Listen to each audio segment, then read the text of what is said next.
ఆటంకాలు లేకుండా ఉండేది దొరుకుతున్న రక్ష కట్టుకుంటాం. మన ఇళ్లలో ఏ శుభకారం చేసుకున్నప్పటికీ కూడా ఇల్లు ముగ్గు పోసుకుంటాం. పంతుల ముందు ఆ యొక్క ఇంటి యజమానికి రాఖీ కడతాం, కంకణం కడతాం. ఎందుకు కడతాడు?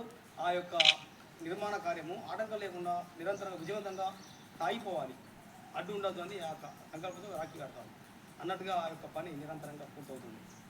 ఏ వ్రతం చేసుకున్నా కూడా ఈ శ్రవణ మాసం ముఖ్యంగా మహిళలకు మంచి మాసం ఇది. ఏ పూజ చేసుకున్నా పంతులు ముందు రక్ష కడతాడు. ఈ కార్యాన్ని ఇలా అనుకున్న సంకల్పాలను నెరవేర్చాలి భగవంతుడు అని చెప్పి, అంటే విజయానికి చిహ్నంగా ఉండేటువంటిది మనకు రాఖీ.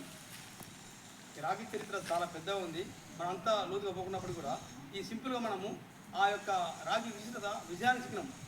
కానీ ఇండ్లలో అన్నయ్యలకు, తమ్ములకు, అక్కయ్యలు, చెల్లెమ్మలు రాఖీ కట్టి వాళ్ళ ఆశీర్వాదం తీసుకుంటారు. 10 రూపాయల రాఖీ కట్టి వాళ్ళు మనం ఏం ఆశిస్తాం? ఈ రోజుల్లో ఒక వేరే ఉండొచ్చు. 10 రూపాయల రాఖీ కడితే నాకు 1000 రూపాయలు చెల్లించడం, నాకు 5000 బహుమతి ఇవ్వడం, అది వేరే ఆలోచన. కానీ అది కాకుండా నిరంతరము జీవితాంతం మనకు అండగా ఉంటాడు మా అన్నయ్య, మా తమ్ముడు, సపోర్ట్. ప్రతి పాఠశాలలో ప్రతి వ్యక్తి మనం రాఖీ కడతాం. ఏం కడతాం? ఇక్కడ నువ్వు నాకు రక్ష, నేను నీకు రక్ష, మన ఇద్దరము ఈ దేశానికి రక్ష. కేవలం కుటుంబంలో అన్న తమ్ములకి మనం రక్షగా ఉండి ఆశీర్వాదం తీసుకుంటే ఈ దేశం మొత్తం మేము రక్ష ఉన్నది మనం కోరుకుంటున్నాం ఈ రాఖీ విశిష్టతలో. కాబట్టి ఈ స్త్రీకి ప్రకృతిలోనే చాలా గౌరవం ఉంది. ఎంత గౌరవం ఉందంటే ఆ స్త్రీ చేత రాఖీ కట్టుకునే వాటి అన్నయ్య తమ్ములు కావచ్చు చాలా గర్వంగా ఫీల్ కావాలి. ఎత్ర నార్యంతు పూజ్యంతే రమంతే తత్ర దేవతా, ఎత్రై తాస్తున పూజ్యంతే సర్వస్తతా అఫలక్రియా. ఎక్కడైతే స్త్రీలు గౌరవపడతారో, పూజపడతారో, ఎక్కడైతే స్త్రీలు అవమానం కాకుండా గొప్పగా నిలబడతారో అక్కడ దేవతలు వచ్చి ప్రత్యక్షం అవుతుంటాయని. సాక్షాత్ దేవతలు అక్కడికి వచ్చేస్తాయి. ఎక్కడైతే ఆ స్త్రీమూర్తులు అవమానపడతారో, అగౌరవపడతారో, హింసింపబడతారో అక్కడ రాక్షసులు విలేతానం చేస్తుంటాయి. అక్కడ అధర్మం పెచ్చిపోతుంది. అక్కడ ఏ శుభకార్యానికి చోటు ఉండదు. స్త్రీ పూజింపబడ చూడనే అక్కడ ధర్మం కాపాడబడుతుంది. కాబట్టి అలాంటి స్త్రీని మనం పూజించే దేశం ఒకటి భారతదేశం. అది ఈ దేశంలోని యొక్క సాంస్కృతిక కార్యక్రమాలు మనం జరుపుకుంటాం. అంటే అలాంటి స్త్రీ చేత ఆ అన్నయ్యలకు తమ్ములకు రాఖీ ఆడితే వాళ్ళు ఎంత ఉప్పొంగిపోవాలి. మీ యొక్క ఉన్నటువంటి బలము వారికి చేకూరుద్ది. వాళ్ళు రాఖీ కట్టుకుని ఏమనుకుంటున్నారు? ఈ రాఖీ అంటే చెల్లెమ్మకు, అక్కయ్యకు జీవితాంతం సపోర్ట్ ఉండాలి, ఆపదత్తిని ఆదుకోవాలి అనే ఆ యొక్క సంకల్ప బలం వాళ్ళకి వచ్చేస్తుంది. ఇదే మన యొక్క బంధం. కాబట్టి ఇక్కడ ప్రయత్నం ఆశిస్తూ చెప్పుర్రి మీరు చెప్పాలనుకుంటే చెప్పుర్రి. ఇప్పుడు తొందరపడకురా నాయన. పాట పాడంగా ఒక్కటే జాతి మనది, అదే నిజం, అదే నిజం. వర్ణములేవైనా మరి కులములెన్ని ఉన్నా, వనములోని చెట్లు మనం వసుదైక కుటుంబకం.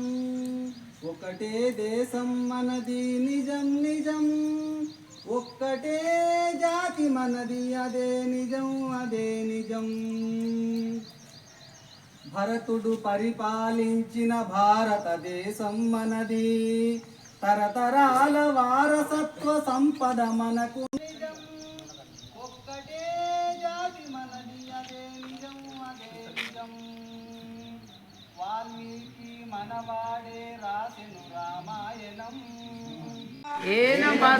బలి రాజా దానవేంద్రో మహాబలః తేన త్వామి మతి బధ్నామి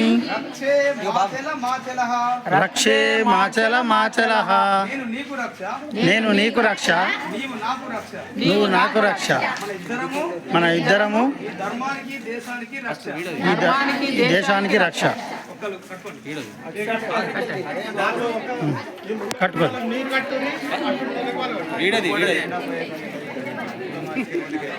చెల్లి చూడరా, చూసుకున్నా.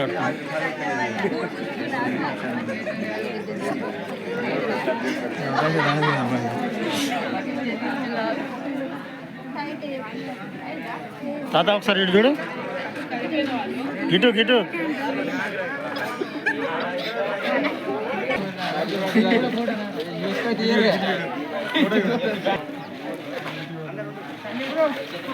లడ్డు